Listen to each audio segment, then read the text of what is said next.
नमस्कार। आकाशवाणी से प्रस्तुत है समाचार प्रभात।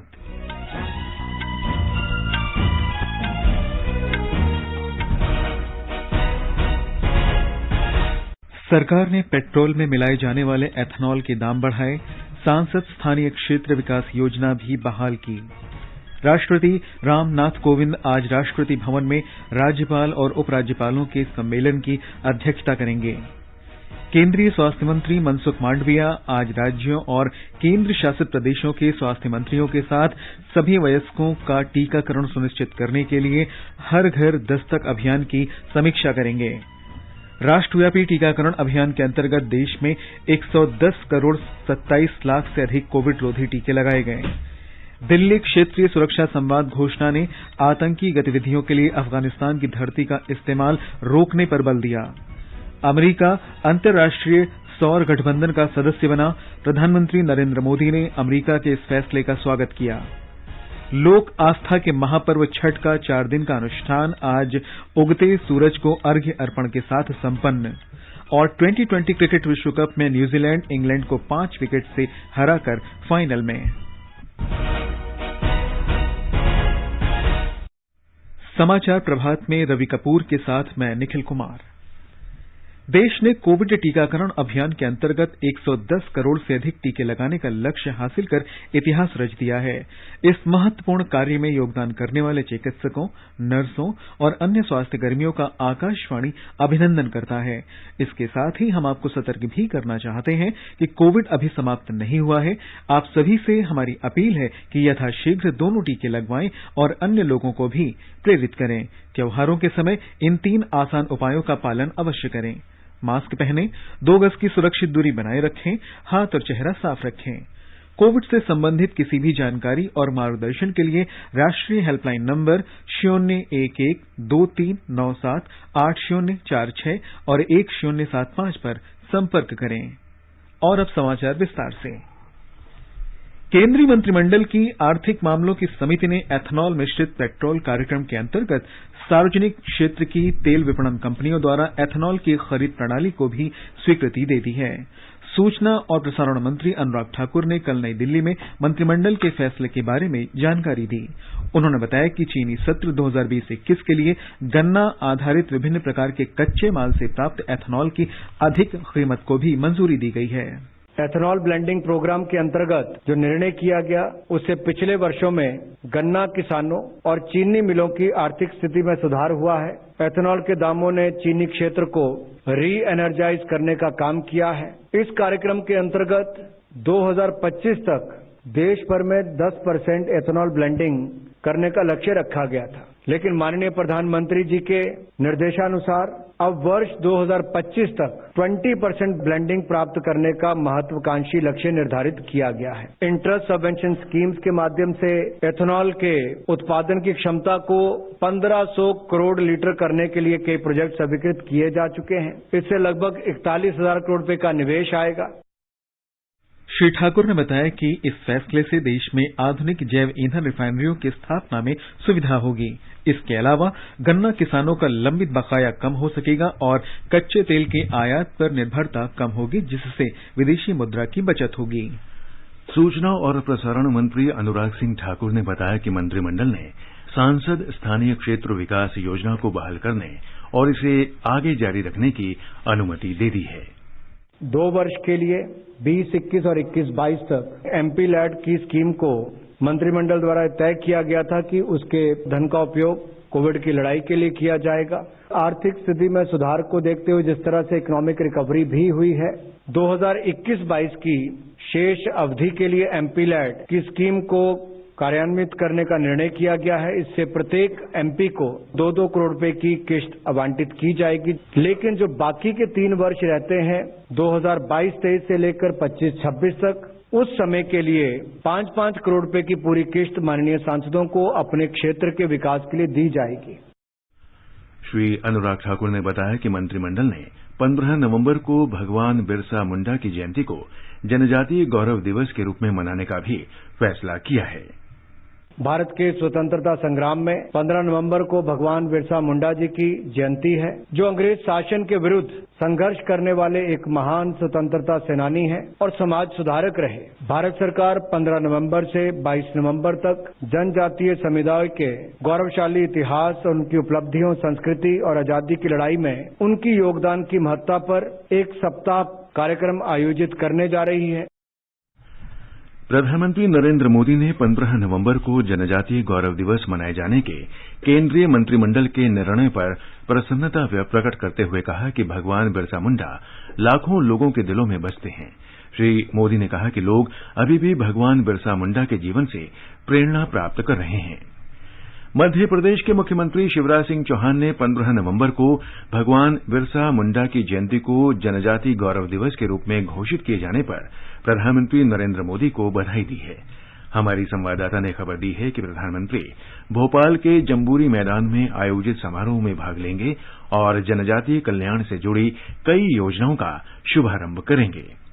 मुख्यमंत्री शिवराज सिंह चौहान ने प्रधानमंत्री नरेंद्र मोदी का आभार व्यक्त करते हुए कहा है कि यह देश के जनजातीय स्वतंत्रता सेनानियों को सच्ची श्रद्धांजलि है। इस बीच राज्य में प्रधानमंत्री के दौरे की व्यापक तैयारियां चल रही हैं। कार्यक्रम में विभिन्न जनजातियों के लगभग 2 लाख लोग भाग लेंगे, जबकि लगभग 1 करोड़ लोग वेबकास्ट के माध्यम से कार्यक्रम में जुड़ेंगे। पूजा पी वर्धन, आकाशवाणी समाचार, भोपाल। राष्ट्रपति रामनाथ कोविंद आज राष्ट्रपति भवन में राज्यपालों और उपराज्यपालों के सम्मेलन की अध्यक्षता करेंगे। श्री कोविंद चौथी बार इस सम्मेलन की अध्यक्षता कर रहे हैं। सभी राज्यों और केंद्र शासित प्रदेशों के राज्यपालों तथा उपराज्यपालों के अतिरिक्त उपराष्ट्रपति एम वेंकैया नायडू, प्रधानमंत्री नरेंद्र मोदी और गृह मंत्री अमित शाह भी इस सम्मेलन में भाग लेंगे। स्वास्थ्य मंत्री मनसुख मांडविया हर घर दस्तक अभियान को गति देने के लिए आज सभी राज्यों और केंद्र शासित प्रदेशों के स्वास्थ्य मंत्रियों के साथ वर्चुअल बैठक करेंगे। इस अभियान का उद्देश्य सभी वयस्कों का कोविड टीकाकरण सुनिश्चित करना है। प्रधानमंत्री नरेंद्र मोदी ने 3 नवंबर को कम टीकाकरण वाले जिलों के साथ समीक्षा बैठक में स्वास्थ्य कर्मियों से हर घर टीका, घर घर टीका का लक्ष्य पूरा करने का आग्रह किया था। उन्होंने पूर्ण टीकाकरण सुनिश्चित करने के लिए हर घर दस्तक के उद्देश्य के साथ प्रत्येक घर तक पहुंच बनाने को कहा था। देश में अब तक 1 अरब 10 करोड़ से अधिक कोविड रोधी टीके लगाए जा चुके हैं। अब तक कुल 1 अरब 10 करोड़ 27 लाख से अधिक टीके लगाए गए हैं। इनमें 74 करोड़ 68 लाख से अधिक टीके पहली डोज के रूप में और 35 करोड़ 58 लाख से अधिक टीके दूसरी डोज के रूप में लगाए गए हैं। कल 57 लाख 45 हजार से अधिक टीके लगाए गए। केंद्र राष्ट्रव्यापी टीकाकरण अभियान के अंतर्गत राज्यों और केंद्र शासित प्रदेशों को निःशुल्क टीका उपलब्ध करा रहा है। अफगानिस्तान पर क्षेत्रीय सुरक्षा संवाद में अफगानिस्तान की जमीन का इस्तेमाल आतंकवादियों को शरण और प्रशिक्षण न देने तथा योजना और धन मुहैया न कराने पर बल दिया गया। राष्ट्रीय सुरक्षा सलाहकार अजीत डोभाल ने कहा कि भारत अफगानिस्तान के घटनाक्रम पर बारीकी से नजर रखे हुए है। दिल्ली क्षेत्रीय सुरक्षा संवाद में श्री डोभाल ने कहा कि यह भारत के लिए गर्व का विषय है कि वो इस संवाद की मेजबानी कर रहा है। उन्होंने विश्वास व्यक्त किया कि ये विचार विमर्श उपयोगी साबित होगा। 7 देशों की राष्ट्रीय सुरक्षा परिषदों के प्रमुखों ने कल अफगानिस्तान पर यह संवाद संपन्न होने के बाद प्रधानमंत्री नरेंद्र मोदी से मुलाकात की। प्रधानमंत्री ने इस आयोजन में भाग लेने के लिए उनकी सराहना की। अमेरिका अंतर्राष्ट्रीय सौर गठबंधन में सदस्य देश के रूप में शामिल हो गया है। वो इस गठबंधन की रूपरेखा संधि पर हस्ताक्षर करने वाला 101वां देश है। सौर गठबंधन का उद्देश्य वैश्विक ऊर्जा स्रोत में सौर ऊर्जा को प्रमुख बनाना है। अमेरिकी राष्ट्रपति के विशेष जलवायु दूत जॉन कैरी ने कल ग्लासगो में जलवायु परिवर्तन संधि में शामिल देशों के सम्मेलन में अमेरिका के इस निर्णय की घोषणा की। रूपरेखा संधि पर हस्ताक्षर करते हुए श्री जॉन कैरी ने कहा कि अमेरिका को प्रधानमंत्री नरेंद्र मोदी के नेतृत्व में गठित अंतर्राष्ट्रीय सौर गठबंधन में शामिल होने की प्रसन्नता है। श्री कैरी ने एक ट्वीट में प्रधानमंत्री नरेंद्र मोदी को इस महत्वपूर्ण प्रयास के नेतृत्व के लिए धन्यवाद दिया। प्रधानमंत्री नरेंद्र मोदी ने अंतर्राष्ट्रीय सौर गठबंधन में अमेरिका के शामिल होने का स्वागत किया है। श्री मोदी ने एक ट्वीट में कहा कि इससे सतत सुरक्षित धरती के लिए सौर ऊर्जा उपयोग का साझा दायित्व और मजबूत होगा। प्रधानमंत्री नरेंद्र मोदी और फ्रांस के तत्कालीन राष्ट्रपति फ्रांसवा ओलांद ने नवंबर 2015 में संयुक्त राष्ट्र जलवायु परिवर्तन संधि में शामिल देशों के 21वें सम्मेलन में अंतर्राष्ट्रीय सौर गठबंधन की घोषणा की थी। जलवायु परिवर्तन एक वैश्विक समस्या है जिसके समाधान के लिए सभी देशों के सहयोग और एकजुट कार्रवाई की जरूरत है। अप्रैल 2021 में हस्ताक्षरित भारत अमेरिका कार्यनीतिक स्वच्छ ऊर्जा भागीदारी तथा जलवायु कार्य योजना और वित्तीय संसाधन संबंधी संवाद इस दिशा में महत्वपूर्ण कदम है।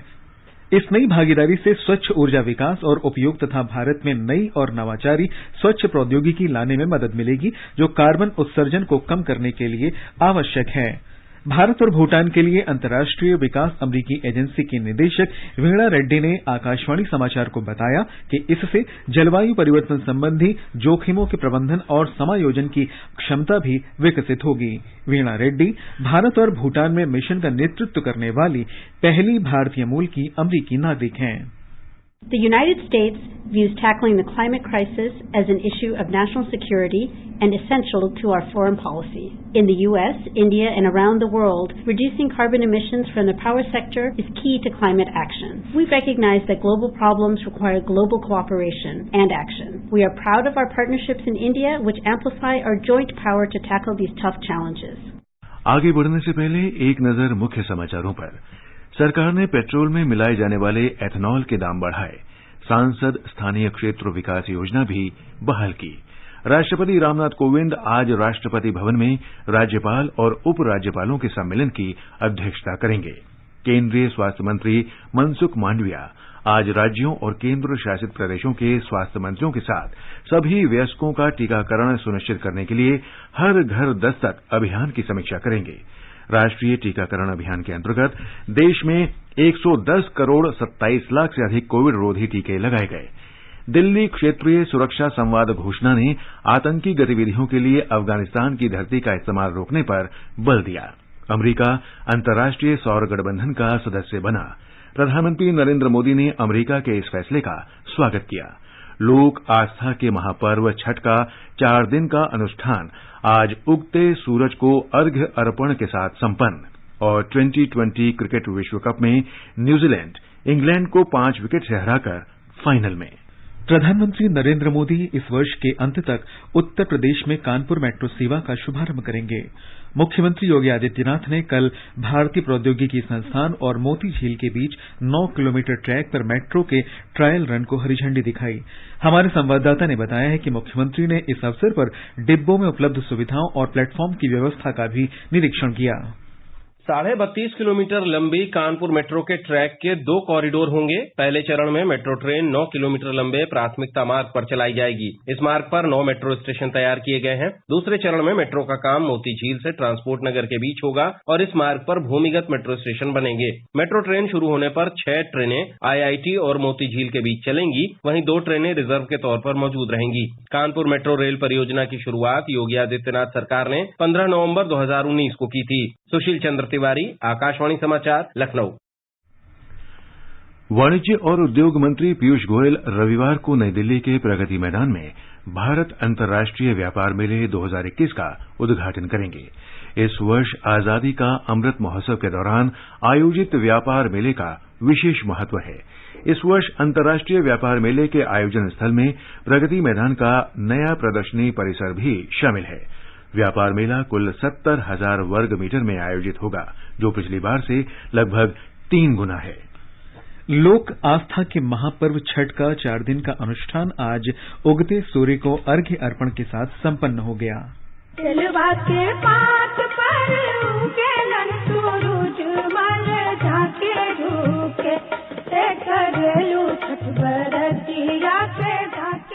अर्घ्य अर्पण के बाद छठ व्रतियों ने 36 घंटे के निर्जला व्रत का समापन किया। बिहार में छठ पूजा पर हमारे पटना संवाददाता की ये रिपोर्ट। श्रद्धा और भक्तिपूर्ण माहौल में श्रद्धालुओं ने आज प्रातः उगते हुए सूर्य को अर्घ्य अर्पित किया। सूर्योदय होने के पहले ही गंगा, गंडक, कोसी और सोन समेत अन्य नदियों के घाटों पर श्रद्धालुओं के आने का सिलसिला शुरू हो गया था। ठेकुआ, मौसमी फल और अन्य पूजन सामग्रियों के साथ छठ व्रतियों ने परिवारजनों के साथ अर्घ अर्पित किया। दरभंगा, मधुबनी और सीतामढ़ी समेत मिथिलांचल के कई इलाकों में तालाबों और जलाशयों में खड़े होकर श्रद्धालुओं ने भगवान भास्कर का पूजन किया। औरंगाबाद, नालंदा, नवादा और पटना समेत राज्य के अन्य सूर्य मंदिरों में लाखों की संख्या में लोगों ने पूजा अर्चना की। कोविड को देखते हुए विभिन्न घाटों पर कोरोना जांच और टीकाकरण की व्यवस्था की गई थी। आकाशवाणी समाचार के लिए पटना से कृष्ण कुमार लाल। उत्तर प्रदेश में छठ पर्व उगते सूरज को अर्घ्य देने के साथ ही संपन्न हो गया।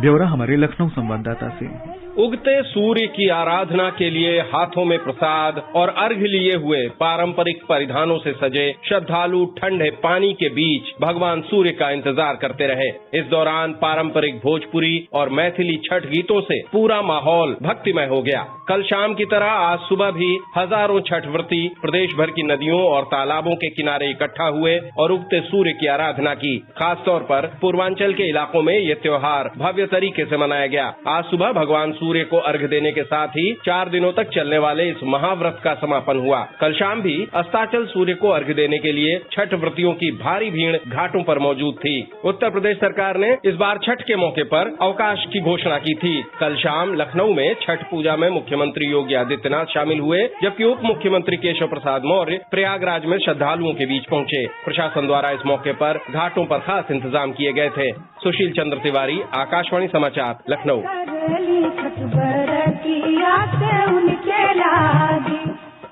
राष्ट्रपति और प्रधानमंत्री ने लोगों को छठ पर्व की शुभकामनाएं दी हैं। राष्ट्रपति रामनाथ कोविंद ने अपने संदेश में कहा कि छठ पूजा देश के प्राचीनतम पर्वों में से एक है। प्रधानमंत्री नरेंद्र मोदी ने अपने ट्वीट संदेश में सबकी प्रसन्नता और उत्तम स्वास्थ्य के लिए छठी मैया के आशीषों की कामना की।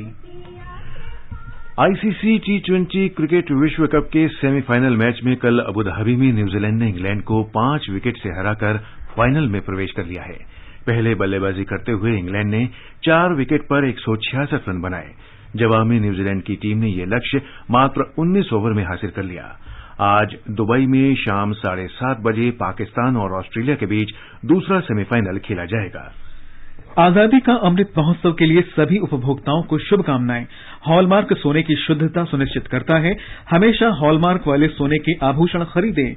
उपभोक्ता संबंधित किसी भी शिकायत के लिए कृपया राष्ट्रीय उपभोक्ता हेल्पलाइन के टोल फ्री नंबर 14404 पर संपर्क करें। उपभोक्ता मामले विभाग, भारत सरकार द्वारा जनहित में जारी। जागो ग्राहक जागो। आजादी का अमृत महोत्सव के अंतर्गत आइए अब सुनते हैं आकाशवाणी की विशेष प्रस्तुति आजादी का सफर। आजादी का अमृत महोत्सव।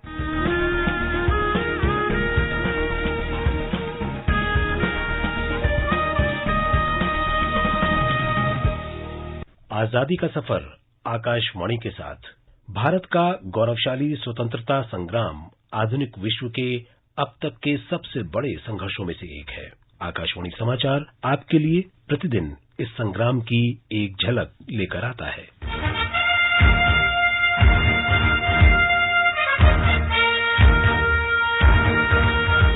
11 नवंबर मौलाना अबुल कलाम आजाद की जयंती है। 1888 में मक्का में जन्मे अबुल कलाम आजाद ने अपने पिता और अन्य शिक्षकों से कलकत्ता में घर पर पारंपरिक इस्लामी शिक्षा प्राप्त की।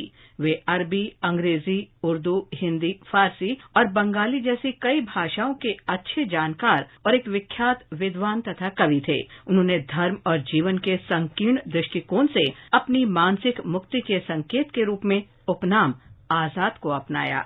मौलाना अबुल कलाम आजाद कम आयु से ही पत्रकारिता और राजनीति में सक्रिय हो गए थे। वे बंगाल के 2 प्रमुख क्रांतिकारियों अरबिंदो घोष और श्री श्याम सुंदर चक्रवर्ती से प्रेरित होकर ब्रिटिश शासन के खिलाफ क्रांतिकारी आंदोलन में शामिल हो गए। 2 वर्षों के भीतर मौलाना अबुल कलाम आजाद ने पूरे उत्तर भारत और बॉम्बे में गुप्त क्रांतिकारी केंद्र स्थापित करने में मदद की। 1912 में मौलाना आजाद ने उर्दू में अल हिलाल नाम से एक साप्ताहिक पत्रिका की शुरुआत की। सरकार ने 1914 में अल हिलाल पर प्रतिबंध लगा दिया। मौलाना अबुल कलाम आजाद ने भारतीय राष्ट्रवाद और हिंदू मुस्लिम एकता के प्रचार के समान मिशन के साथ एक और साप्ताहिक अल बालाग निकालनी शुरू की। 1916 में सरकार ने इस पर भी प्रतिबंध लगा दिया और मौलाना अबुल कलाम आजाद को कलकत्ता से निष्कासित कर दिया गया। खिलाफत आंदोलन के दौरान मौलाना आजाद महात्मा गांधी से मिले। उनके आदर्शों से प्रभावित होकर वो 1920 में कांग्रेस में शामिल हो गए। मौलाना अबुल कलाम आजाद 1923 में 35 वर्ष की आयु में भारतीय राष्ट्रीय कांग्रेस के अध्यक्ष के रूप में सेवा करने वाले सबसे कम उम्र के व्यक्ति थे।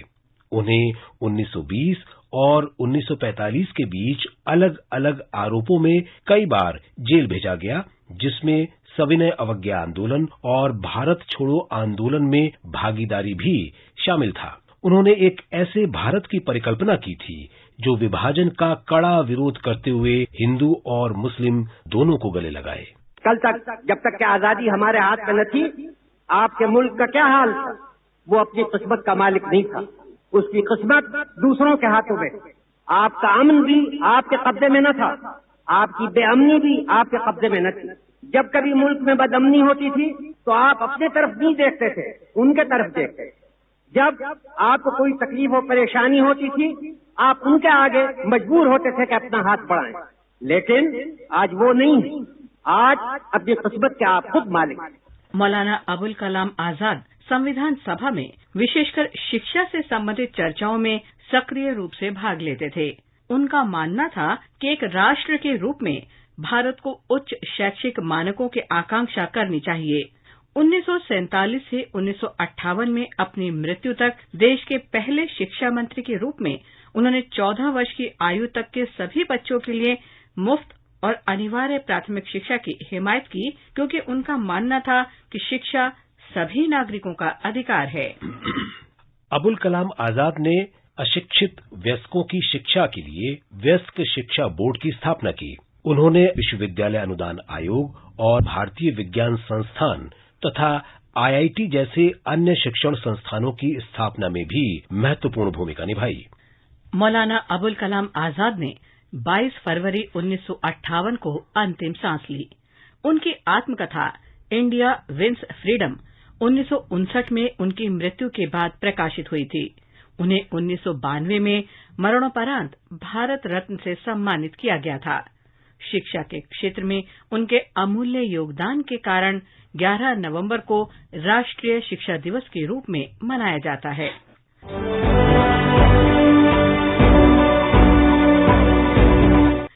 ग्यारह नवंबर को गांधीवादी, समाजवादी, पर्यावरणविद, स्वतंत्रता कार्यकर्ता आचार्य JB कृपलानी की जयंती भी है। आचार्य कृपलानी के नाम से विख्यात जीवतराम भगवान दास कृपलानी का जन्म 1888 में हुआ था। उन्होंने भारत के स्वतंत्रता आंदोलन में पूरी तरह से शामिल होने से पहले 1912 से 1927 तक विभिन्न संस्थानों में शिक्षक के रूप में सेवाएं दी। 1917 में चंपारण सत्याग्रह के दौरान उनकी मुलाकात गांधी जी से हुई। 1922 के आसपास जब वो महात्मा गांधी द्वारा स्थापित गुजरात विद्यापीठ में पढ़ा रहे थे तो उन्होंने आचार्य की उपाधि हासिल की। गांधी जी से प्रेरित होकर वो 1927 में भारतीय राष्ट्रीय कांग्रेस में शामिल हुए और असहयोग आंदोलन तथा भारत छोड़ो आंदोलन में भाग लिया। आचार्य कृपलानी का विवाह उन्हीं के समान व्यक्तित्व की धनी गांधीवादी कार्यकर्ता और स्वतंत्रता सेनानी सुचेता कृपलानी से हुआ था। आचार्य JB कृपलानी संयुक्त प्रांत से संविधान सभा के लिए चुने गए। वे मौलिक अधिकारों पर उप समिति के अध्यक्ष थे। उन्होंने संविधान सभा में प्रस्तावना पर अपने विचार व्यक्त किए। 1946 में उन्हें कांग्रेस पार्टी का अध्यक्ष चुना गया, लेकिन कार्य समिति की भूमिका पर पार्टी के सदस्यों के साथ बढ़ते मतभेदों के कारण 1 साल बाद उन्होंने इस्तीफा दे दिया। जल्द ही कृपलानी भारतीय राष्ट्रीय कांग्रेस के कड़े आलोचक बन गए। आचार्य कृपलानी का 19 मार्च 1982 को 93 वर्ष की आयु में अहमदाबाद में निधन हो गया।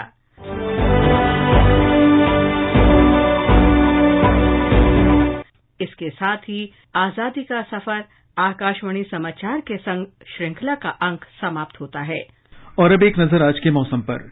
राजधानी दिल्ली में आज कोहरा छाया रहेगा, कोलकाता में बादल छाए रहेंगे, चेन्नई में तेज वर्षा की संभावना है, मुंबई में आसमान साफ रहेगा। उत्तर भारत में श्रीनगर, जम्मू, लेह, गिलगित और मुजफ्फराबाद में आसमान साफ रहेगा। पूर्वोत्तर में गुवाहाटी और आइजॉल में बादल छाए रहेंगे। इम्फाल, कोहिमा, ईटानगर और गैंगटॉक में आसमान साफ रहेगा। ये समाचार हमारी वेबसाइट newsonair.gov.in/hindi पर भी उपलब्ध हैं। और अभी बताएं आज के समाचार पत्रों में क्या विशेष है। निखिल, दिल्ली डायलॉग को आज प्रकाशित अधिकतर अखबारों ने प्रमुखता दी है। हिंदुस्तान लिखता है, अफगानिस्तान से आतंक रोकने को 8 देश एकजुट। शीर्ष सुरक्षा अधिकारियों ने कहा, काबुल में समावेशी सरकार हो। नवभारत टाइम्स की सुर्खी है, दिल्ली डायलॉग में पाक को विलेन बनने से चेताया। वहीं दैनिक जागरण ने लिखा है, अफगानिस्तान को नहीं बनने दिया जाएगा आतंकवाद की पनाहगाह। पंजाब केसरी की टिप्पणी है, 7 देशों ने भारत के सुर में मिलाए सुर। राष्ट्रीय हिंदी दैनिक लोकसत्व की खबर है, वायुसेना के शीर्ष कमांडरों के सम्मेलन को संबोधित करते हुए रक्षा मंत्री राजनाथ सिंह ने कहा, भविष्य के लिए वायुसेना को बढ़ानी होगी क्षमता। जनसत्ता की सुर्खी है, सांसद स्थानीय विकास योजना बहाल, मंत्रिमंडल ने मंजूरी दी। राष्ट्रीय सहारा ने लिखा है, पेट्रोल में 25% एथेनॉल मिश्रण की स्वीकृति। पंजाब केसरी ने केंद्रीय मंत्री नितिन गडकरी का बयान सचित्र प्रकाशित किया है, पेट्रोल जीएसटी के दायरे में लाने से टैक्स कम होगा। वित्त मंत्रालय की रिपोर्ट के अनुसार भारत सबसे तेज गति से बढ़ने वाली अर्थव्यवस्था बनने की राह पर वीर अर्जुन के पहले पन्ने पर है। दैनिक भास्कर लिखता है, हवाई यात्रियों को जल्द ही फ्लाइट में मिलेगा खाना, क्रू को भी किट से मुक्ति। दुबई एयर शो में भाग लेगी भारतीय वायुसेना की टुकड़ी, 14 से 18 नवंबर तक आयोजन राष्ट्रीय सहारा के बॉक्स में है। WHO की रिपोर्ट शीर्षक से दैनिक ट्रिब्यून ने लिखा है, यूरोप को छोड़कर हर जगह घट रहे कोरोना केस। और अंत में मुख्य समाचार एक बार फिर। सरकार ने पेट्रोल में मिलाए जाने वाले एथेनॉल के दाम बढ़ाए। राष्ट्रपति रामनाथ कोविंद आज राष्ट्रपति भवन में राज्यपाल और उपराज्यपालों के सम्मेलन की अध्यक्षता करेंगे। स्वास्थ्य मंत्री मनसुख मांडविया आज राज्यों और केंद्र शासित प्रदेशों के स्वास्थ्य मंत्रियों के साथ सभी वयस्कों का टीकाकरण सुनिश्चित करने के लिए हर घर दस्तक अभियान की समीक्षा करेंगे। राष्ट्रव्यापी टीकाकरण अभियान के अंतर्गत देश में 110 करोड़ 27 लाख से अधिक टीके लगाए गए। दिल्ली क्षेत्रीय सुरक्षा संवाद घोषणा ने आतंकी गतिविधियों के लिए अफगानिस्तान की धरती का इस्तेमाल रोकने पर बल दिया। अमेरिका अंतर्राष्ट्रीय सौर गठबंधन का सदस्य बना। प्रधानमंत्री नरेंद्र मोदी ने अमेरिका के इस फैसले का स्वागत किया। लोक आस्था के महापर्व छठ का 4 दिन का अनुष्ठान आज उगते सूरज को अर्घ्य अर्पण के साथ संपन्न। और 2020 क्रिकेट विश्व कप में न्यूजीलैंड इंग्लैंड को 5 विकेट से हराकर फाइनल में पहुंचा। इसके साथ ही समाचार प्रभात का ये अंक समाप्त हुआ। नमस्कार।